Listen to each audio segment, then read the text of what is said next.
नमस्कार दोस्तों, स्वागत है आपका ऑडियो बुक चैनल में। आज के इस वीडियो में हम चर्चा करेंगे ब्राह्मण साम्राज्य और कुछ विदेशी राजवंशों के विषय में। शुरू करते हैं ब्राह्मण साम्राज्य से। शुंग एवं कण्व राजवंश। पुष्यमित्र शुंग, जिसने मगध पर शुंग वंश की नींव डाली, ब्राह्मण जाति का था।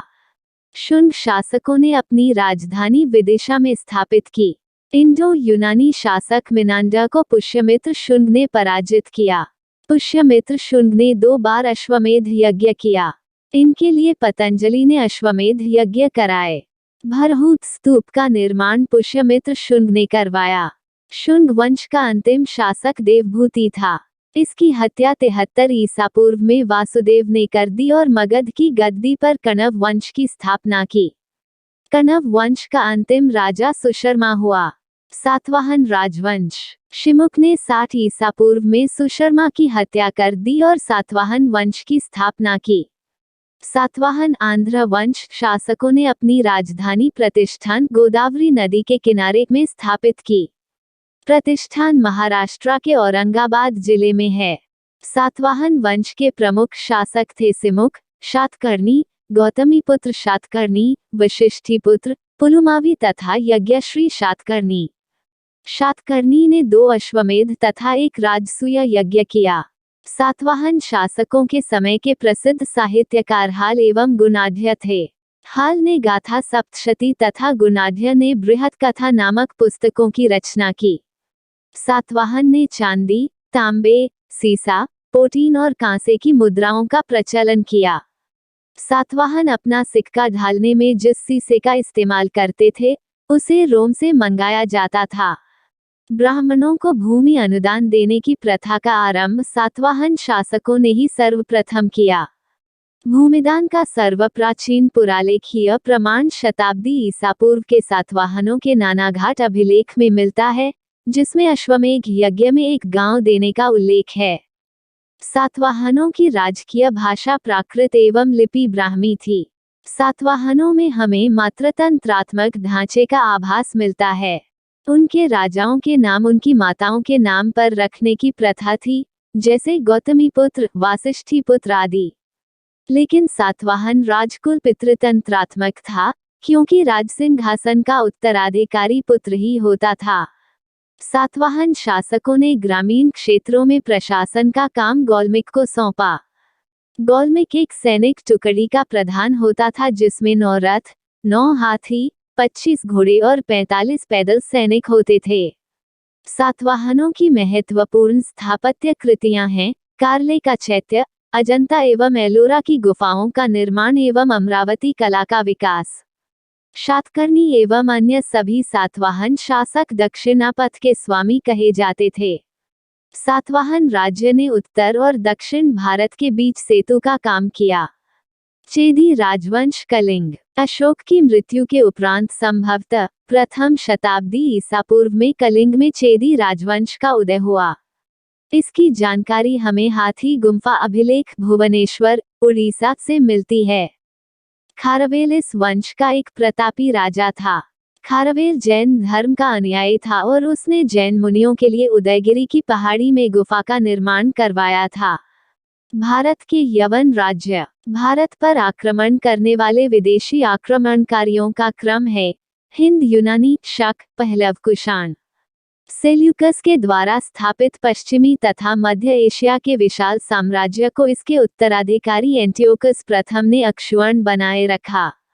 एंटियोकस द्वितीय के शासनकाल में विद्रोह के फलस्वरूप उसके अनेक प्रांत स्वतंत्र हो गए। बैक्ट्रिया के विद्रोह का नेतृत्व डियोडस प्रथम ने किया था। बैक्ट्रिया पर डियोडस प्रथम के साथ इन राजाओं ने क्रमशः शासन किया: डियोडस द्वितीय, यूथिडेमस, डेमेट्रियस, मिनांडर, यूक्रेटाइड्स, एंटीआल्कीस तथा हर्मेक्स। भारत पर सबसे पहले आक्रमण बैक्ट्रिया के शासक डेमेट्रियस ने किया। इसने 190 ईसा पूर्व में भारत पर आक्रमण कर अफगानिस्तान, पंजाब एवं सिंध के बहुत बड़े भाग पर अधिकार कर लिया। इसने शाकल को अपनी राजधानी बनाई। इसे ही हिंद यूनानी या बैक्ट्रियाई यूनानी कहा गया। हिंद यूनानी शासकों में सबसे अधिक विख्यात मिनांडर 165 से 145 ईसा पूर्व हुआ। इसकी राजधानी शाकल आधुनिक सियालकोट शिक्षा का प्रमुख केंद्र था। मिनांडर ने नागसेन नागार्जुन से बौद्ध धर्म की दीक्षा ली। मिनांडर के प्रश्न एवं नागसेन द्वारा दिए गए उत्तर एक पुस्तक के रूप में संग्रहीत हैं, जिसका नाम मिलिंद पेन्हो अर्थात मिलिंद के प्रश्न या मिलिंद प्रश्न है। हिंद यूनानी भारत के पहले शासक हुए जिनके जारी किए सिक्कों के बारे में निश्चित रूप से कहा जा सकता है कि सिक्के किन किन राजाओं के हैं। भारत में सबसे पहले हिंद यूनानियों ने ही सोने के सिक्के जारी किए। हिंद यूनानी शासकों ने भारत के पश्चिमोत्तर सीमा प्रांत में यूनान की प्राचीन कला चलाई, जिसे हेलेनिस्टिक आर्ट कहते हैं। भारत में गंधार कला इसका उत्तम उदाहरण है। यूनानियों ने पर्दे का प्रचलन आरंभ कर भारतीय नाट्य कला के विकास में योगदान किया। चूंकि पर्दा यूनानियों की देन था, इसलिए वह यवनिका के नाम से प्रसिद्ध हुआ। शक। यूनानियों के बाद शक आए। शकों की 5 शाखाएं थीं और हर शाखा की राजधानी भारत और अफगानिस्तान में अलग अलग भागों में थी। पहली शाखा ने अफगानिस्तान, दूसरी शाखा ने पंजाब राजधानी तक्षशिला, तीसरी शाखा ने मथुरा, चौथी शाखा ने पश्चिमी भारत एवं 5वीं शाखा ने ऊपरी दक्कन पर प्रभुत्व स्थापित किया। प्रथम शक राजा मोरा था। शक मूलतः मध्य एशिया के निवासी थे और चरागाह की खोज में भारत आए। 58 ईसा पूर्व में उज्जैन के एक स्थानीय राजा ने शकों को पराजित करके बाहर खदेड़ दिया और विक्रमादित्य की उपाधि धारण की। शकों पर विजय के उपलक्ष्य में 58 ईसा पूर्व से एक नया संवत विक्रम संवत के नाम से प्रारंभ हुआ। उसी समय से विक्रमादित्य एक लोकप्रिय उपाधि बन गई, जिसकी संख्या भारतीय इतिहास में 14 तक पहुंच गई। गुप्त सम्राट चंद्रगुप्त द्वितीय सबसे अधिक विख्यात विक्रमादित्य था। शकों की अन्य शाखाओं की तुलना में पश्चिम भारत में प्रभुत्व स्थापित करने वाली शाखा ने सबसे लंबे अरसे तक शासन किया। गुजरात में चल रहे समुद्री व्यापार से यह शाखा काफी लाभान्वित हुई और भारी संख्या में चांदी के सिक्के जारी किए। शकों का सबसे प्रतापी शासक रुद्रदामन प्रथम था, जिसका शासन 130 से 150 ईस्वी गुजरात के बड़े भाग पर था। इसने काठियावाड़ की अर्धशुष्क सुदर्शन झील का जीर्णोद्धार किया। रुद्रदामन संस्कृत का बड़ा प्रेमी था। उसने ही सबसे पहले विशुद्ध संस्कृत भाषा में लंबा अभिलेख गिरनार अभिलेख जारी किया। इसके पहले के सभी अभिलेख प्राकृत भाषा में रचित थे। भारत में शक राजा अपने को क्षत्रप कहते थे। पार्थियाई या पहलव। पश्चिमोत्तर भारत में शकों के आधिपत्य के बाद पार्थियाई लोगों का आधिपत्य हुआ। सबसे प्रसिद्ध पार्थियाई राजा गोड ऑफ निर्स था। इसी के शासन काल में सेंट टॉमस ईसाई धर्म का प्रचार करने के लिए भारत आया था। पार्थियाई लोगों का मूल स्थान ईरान में था। कुषाण। पहलव के बाद कुषाण आए, जो यूची एवं तोखरी भी कहलाते हैं। यूची नामक एक कबीला 5 कुलों में बंट गया था। उन्हीं में एक कुल के थे कुषाण। कुषाण वंश के संस्थापक कुजुल कडफिसिस था। इस वंश का सबसे प्रतापी राजा कनिष्क था। इनकी राजधानी पुरुषपुर या पेशावर थी। कुषाणों की द्वितीय राजधानी मथुरा थी। कनिष्क ने 78 ईस्वी में एक संवत चलाया, जो शक संवत कहलाता है, जिसे भारत सरकार द्वारा प्रयोग में लाया जाता है। बौद्ध धर्म की चौथी बौद्ध संगीति कनिष्क के शासन काल में कुंडलवन कश्मीर में प्रसिद्ध बौद्ध विद्वान वसुमित्र की अध्यक्षता में हुई। कनिष्क बौद्ध धर्म के महायान संप्रदाय का अनुयायी था। चीनी जनरल पेन चौआ ने कनिष्क को हराया था।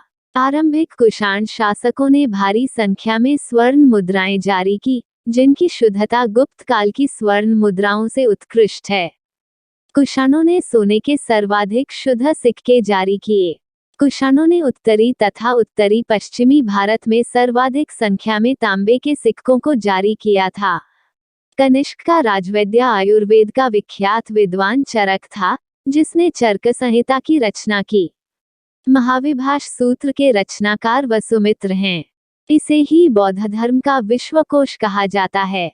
कनिष्क के राजकवि अश्वघोष ने बौद्धों का रामायण बुद्धचरित की रचना की।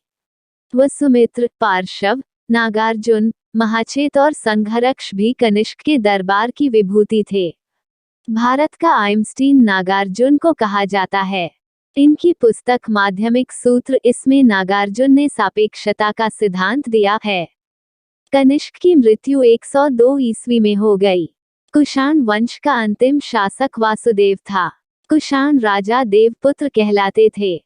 यह उपाधि कुषाणों ने चीनियों से ली। गांधार शैली एवं मथुरा शैली का विकास कनिष्क के शासनकाल में हुआ था। मथुरा संग्रहालय में कुषाणकालीन मूर्तियों का संग्रह अधिक मात्रा में है। गांधार कला के लिए तक्षशिला प्रसिद्ध है। रेशम मार्ग पर नियंत्रण रखने वाले शासकों में सबसे प्रसिद्ध कुषाण थे। कुषाण साम्राज्य में मार्गों पर सुरक्षा का प्रबंध था। रेशम मार्ग का आरंभ कनिष्क ने कराया था। रेशम बनाने की तकनीक का आविष्कार सबसे पहले चीन में हुआ था। कुषाण काल में सबसे अधिक विकास वास्तुकला के क्षेत्र में हुआ था। इसी काल में बुद्ध की खड़ी प्रतिमा का निर्माण हुआ। दोस्तों, आज के लिए बस इतना ही। मिलते हैं अगले वीडियो में। वीडियो को लाइक और चैनल को सब्सक्राइब अवश्य करें। धन्यवाद।